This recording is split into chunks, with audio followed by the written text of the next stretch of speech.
pada intinya ini membuktikan bahwa kepercayaan internasional dalam hal ini pemerintah Jepang, baik oleh pemerintah Jepang maupun para pengusaha di Jepang ini terhadap Indonesia itu tetap besar, tetap komit dan bahkan proyek yang akan segera dilaksanakan ini adalah salah satu mungkin yang menjadi salah satu yang terbesar yang akan segera dilakukan. Memang tadi disampaikan oleh Pak Sekap, ini kurang lebih in US dollar terms is about 23,3 billion US dollar. Nanti detailnya yang proyek yang dengan impact itu nanti akan Pak Bahlil lebih sampaikan, karena memang mayoritasnya ada di proyek dengan impact dengan Pertamina. Itu nilainya kurang lebih 20,9 miliar dolar ya. Kemudian ada penandatanganan juga dengan SMBC Aviation Leasing dengan Danantara itu untuk investasi kurang lebih 800 juta dolar. Kemudian ada Penggadaian juga mendapatkan pendanaan dari SMBC Bank kurang lebih dalam rupiahnya itu 5 triliun atau kurang lebih 300 juta dolar. Kemudian ada juga dari kerjasama perusahaan beauty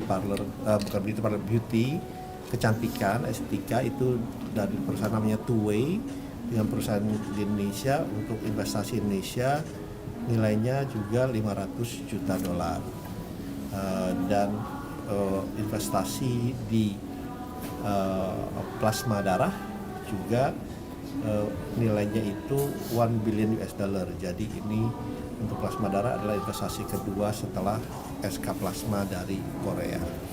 Nah, itu kurang lebih investasi yang masuk, dan sebenarnya masih ada beberapa lagi investasi yang masuk, diantaranya adalah geothermal antara PT Supramu juga dengan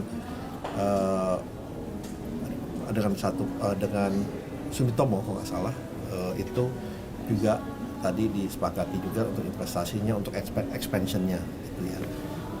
Expansionnya. Jadi kalau kita lihat dari total ini semua membuktikan, karena memang kalau kita lihat kan Jepang ini selalu dalam among top 5 ya, selalu di dalam 5 besar negara yang masuk ke Indonesia, dan investasi ini kita harapkan juga terus berkembang, terus berjalan, dan memang mereka untuk energi baru terbarukan ini appetite-nya memang sangat-sangat besar. Soalnya sebelumnya juga kemarin mereka baru ada closing untuk geothermal di Malabo, kurang lebih nilainya juga 900 juta dolar, baru financial closing juga. Tapi ini tidak dalam yang ini karena sudah dilaksanakan financial closingnya. Jadi itu yang bisa kita sampaikan. Jadi kita juga melihat terlepas dari adanya geopolitik, geoekonomi yang sedang berada di dunia ini, kepercayaan internasional terutama Jepang itu tetap besar, dan mereka komit untuk menjalankan investasi yang ada di Indonesia ke depannya. Kalau besok yang sama PM itu akan ada penandatanganan investasi? Mungkin itu biar Pak Sekap yang menjawab. Mungkin silakan. Ada elaborasi dari itu. Ya, baik teman-teman media, atas arahan Bapak Presiden Prabowo, saya itu ditugaskan untuk melakukan 2 hal kunjungan di Jepang. Pertama, memastikan percepatan tentang investasi di transisi energi. Yang kedua adalah menyangkut impact Blok Masela. Blok Masela ini kan sudah 27 tahun dikuasai konsesinya. Dan kita masih ingat 5-10 tahun lalu perdebatannya adalah antara di laut atau di darat. Atas arahan Bapak Presiden, di tahun 2025 kami melakukan pertemuan insentif intens, dan alhamdulillah sudah selesai. Total proyeknya 20,9 miliar US dollar, karena dia tambah CCS 1 miliar, di POD-nya itu 20 miliar. Tetapi dengan perkembangan geopolitik yang seperti ini, kemungkinan besar akan nambah. Jadi total investasi kita kurang lebih sekitar 300 triliun lebih betul tadi Pak Seskap sampaikan 95% itu investasinya di sektor SDM. Nah, tugas kita sekarang adalah tugas saya sebagai Menteri SDM. Bapak Presiden tadi dalam arahannya ketika saya pertemukan Presiden Direktur daripada Impex dengan Bapak Presiden, mengharapkan agar proyek ini bisa cepat diimplementasikan. Dan tahun ini 2026 tender EPC-nya akan kita lakukan, FID-nya juga akan selesai, dan kita minta untuk dipercepat. Kenapa ini harus dipercepat? Karena ini penghasil migas salah satu yang giant, 1.200 mm.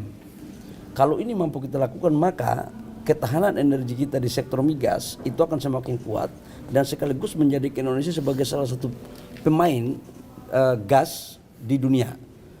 Dan ini diharapkan, kemarin saya minta untuk kalau seandainya market di luar belum clear, itu dibeli semua oleh Danantara, dalam hal ini PGN, supaya kita memperkuat hilirisasi dalam negeri. Yang kedua, menyangkut dengan transisi energi, saya menambahkan apa yang disampaikan oleh Pak Seskap sama Pak Menteri Investasi, bahwa memang kita lagi dorong untuk mempergunakan seluruh potensi energi lain selain fosil yang kita punya. Kenapa? Karena geopolitik ini kita nggak pernah tahu kapan selesai. Jadi mau geothermal, mau air, mau matahari, mau angin, selama ada teknologi, harganya efisien, kita akan dorong. Nah, ini adalah bagian daripada upaya untuk melakukan itu. Dan semua ini sudah benar-benar bisa terjadi karena koordinasi yang baik yang dilakukan oleh Pak Seskap sebagai ketua kelas dalam mengkoordinir urusan-urusan ini di Jepang. Gitu ya. Makasih. Oke, terima kasih. Tadi nilai investasi yang Blok Masela itu berapa, Pak? Total Blok Masela 20,9 miliar US dollar. Itu nilai awal ya. Kemungkinan besar ketika terjadi geopolitik yang tidak menentu, itu akan terjadi peningkatan. Tapi setelah nanti pada saat implementasinya. Ya. Pak, soal geopolitik yang perundingan untuk Selat Hormuz sampai saat ini gimana? Doakan, kami terus melakukan komunikasi, kami dengan Kemenlu melakukan koordinasi intens, saya dengan Kemenlu juga tadi malam kita bahas, insya Allah sudah ada lampu hijau. Tetapi kan kita tahu dalam kondisi geopolitik begini harus kita betul-betul melakukan secara terus menerus. Doain ya, insya Allah bisa cepat selesai. Stabil, Pak. Harga sekarang sudah mencapai $115. Di dalam negeri masih stabil. Insya Allah atas arahan Bapak Presiden untuk BBM subsidi sampai dengan sekarang, saya pikir Bapak Presiden punya hati lah untuk memperhatikan rakyat kecil. Percayalah, nanti tunggu tanggal mainnya, Bapak Presiden akan memutuskan seperti apa untuk kebaikan rakyat bangsa dan negara. Bapak Presiden kita ini kan tiap hari memikirkan tentang bagaimana pembangunan negara, tapi juga bagaimana memperhatikan kebutuhan dan kondisi masyarakat kita di bawah. Pak Bali, ini kemencuat juga wacana yang non subsidi itu yang akan naik tanggal 1 April 10% itu ada wacana. Nah, kemudian apakah kalau ini terlaksana, maksudnya terjadi, berarti yang subsidi itu apakah dipastikan tidak akan mengikuti gitu? Gini, di peraturan Menteri SDM tahun 2022 itu telah mengatur 2 formulasi tentang harga BBM. Satu harga BBM industri dan satu non industri. Kalau yang industri tanpa diumumkan pun dia terus terjadi berdasarkan harga pasar. Jadi mau diumumkan atau tidak diumumkan, dia akan mengikuti harga pasar. Itu yang industri. Apa itu definisi yang industri? Adalah bensin RON 95, 98. Itu kan orang-orang yang mampu lah, seperti mohon maaf, contoh Pak Rosan, Pak Seskap masa pakai minyak subsidi, ya kan? Dan selama mereka mau jalan banyak, selama ada uang untuk bayar, monggo. Tugas negara menyiapkan. Yang membayar mereka, itu tidak ada tanggungan negara sama sekali. Yang kita fokus itu adalah menyangkut dengan subsidi. Nah, tadi saya katakan bahwa subsidi tunggu tanggal mainnya. Insya Allah saya yakinkan bahwa Bapak Presiden dalam membuat kebijakan selalu mempertimbangkan dan memprioritaskan tentang kondisi masyarakat. Insya Allah baik. Nanti tunggu tanggal mainnya ya. Oke, Pak.